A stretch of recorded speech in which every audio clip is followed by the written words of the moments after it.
खुलुमबाय बयखौबो आंनि सैथोनि लामा इउटुब चेनेलाव नोंथांमोन साफ्रोमखौबो खनसेबाव बरायनानै लाबाय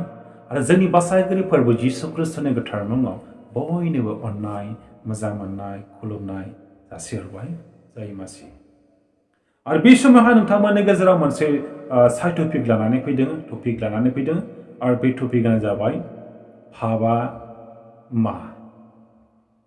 फाबा माबायदि बेनि सोमोन्दै जोंनि गोथार बाइबेला जोंनो मा फोरोंदों जों मोनसे बाइबेल पदनिफ्राय फरायनानै खोनासंनि 1 ज'हननि 3 अध्याय 3 पद आरो 4 पदखौ जों फरायनानै खोनासंनि जोंनि गोथार बाइबेला गोथार शास्त्रआ पापनि महरा मा पापा गोजाना गोथां ना मानसि बायदि ना पापा माबा मोनसे जुनारफोर बायदि ना पापा दाउसिन बायदि ना गोसोम गुफुर गोबाङा मिथिनो हास्थायनो पापा माबायदि बिनि सोमोन्दै गोथार बाइबेला बेबादि बुंदों जों फरायनानै खोनासं 1 ज'हननि 3 अध्याय 3 पद आरो 4 पदखौ जों फरायनानै खोनासं आरो बेनियाव बे बरसा गोनां साफ्रोमबो बियो गोथार बादि गावखौ फोथारो पाप खालामग्रा साफ्रोमबो आयेनखौबो बारसियो आरो पापआ आयेन बारसिननायानो आरो जोंनि गोथार बाइबेलाव बेबादि जोंनो फोरोंदों गोथार शास्त्रआ पाप खालामग्रा मानसि सिथारग्रा जिनाहारि खालामग्रा दुष्ट आखुनि मानसिफोर गोसोनि फोथाय खेबस' मानसिफोर दुस्थामि आखु मूर्ख आखुनि मानसिफोर साफ्रोमबो पाप खालामो आयेन बारसिनो पापआ आयेन बारसिननायानो जायफ्रा आयेनखौ मानिया आयेनखौ सिफायो बिसोरनो बेखौनो पाप होननानै बुंनाय जायो गोथार बाइबेला बुंदों पापआ मोनसे मुवाबादि नङा पापआ मोनसे रं गोनां नङा पापनि गुबै आखुआनो आरो गुबै महरानो जाबाय नोंनि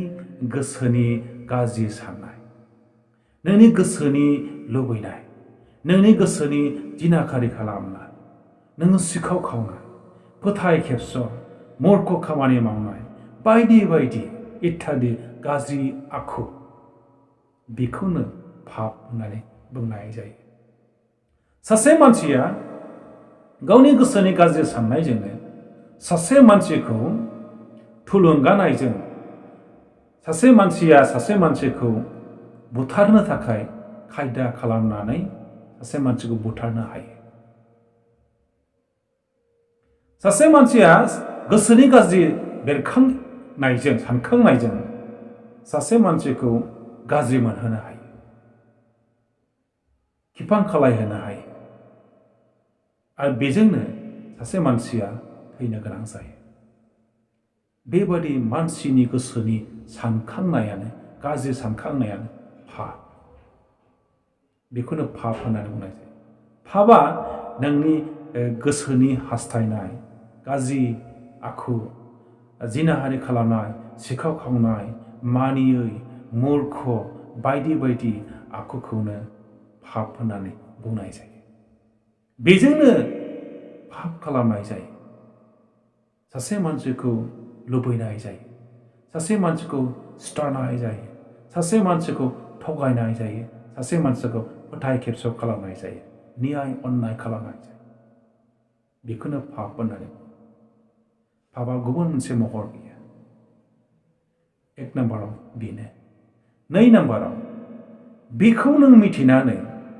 इसोरनि बोसोनखौ नों मोननानै इसोरनि 10 कमान्डमेन्टखौ मोननानै बेनिफ्राय जुदि नों सोलायनो हायाखैब्ला नोंथांनि जिबनाव सोलायनायखौ मोननानैबो सोलायनो हायाखैब्ला नों माब्लाबाबो जौगानो हानाय नङा नों दावगानो हानाय नङा नों उन्नति जानो हानाय नङा सोलायनायानो जौगानायनि परिचय सोलायनायानो गोदान मोनसे नोंनि जिबनाव महर लाबोगोन गोदान मोनसे मिजिं नोंथांनि जिबनाव लाबोगोन बेनिखायनो जोङो ख्रिस्टखौ मोनबायब्ला नोंथाङा जुदि इसोरखौ मोनबायब्ला नोंथांनि जिबनाव सोलायनाया थाथारनांगोन नोंथाङा गासै पापफोरखौ मिथिनानैबो सोलायाखैब्ला नोंथांनि जिबनाव जौगानाया माब्लाबाबो फैनाय नङा नोंथांनि जिबनाव नोंथांनि नखराव बोरनि आशीर्बादा गोग्लैनाय नङा बेनिखायनो जों बयबो जे मिथिनायखौ मिथिबायब्ला जि पापखौ जों मिथिबायब्ला बेनिफ्राय जों गोजान जानो जों बिनि खाथियाव थायालासेनो जों गावखौ कनभार्ट खालामनो जों गावखौ एस्टाब्लिश खालामनो बोरनि फुंखायाव जों गावखौ फाउन्डेसन खालामनो फोथायनायाव बेनिखायनो गोथार शास्त्रआ बुंदों जोंखौहाय जायफ्रा बिनियाव भरसा खालामो भरसा खालामनानै हान्थियो जिसु ख्रिस्टनि खाथि खाथि हान्थियो बेबादि मानसिफ्रा गावखौ गोथारबादि गावखौ बियो सामफ्रामबो फोथारनानै लायो गोथार मानसिया ख्रिस्टनि लामाजों थाबायोब्ला गावखौ गोथारबादि गावनि थाबायनायजों जिसुनि बोसोनजों बे गावखौ फोथारनानै लायो फोगोमनानै लायो जों मिथिबाय पापआ गोजाना गोथां पापआ गुबुन महर नङा पापआ नोंनि गोसोआव गाज्रि सानखांनाय गाज्रि लुबैनाय गाज्रि जानाय मुवा फोथाय खेबस साननाय मूर्ख खामानि मावनाय जिनाहारि खालामनाय मानियै बेफोर इत्यादि बायदिसिनायानो पाप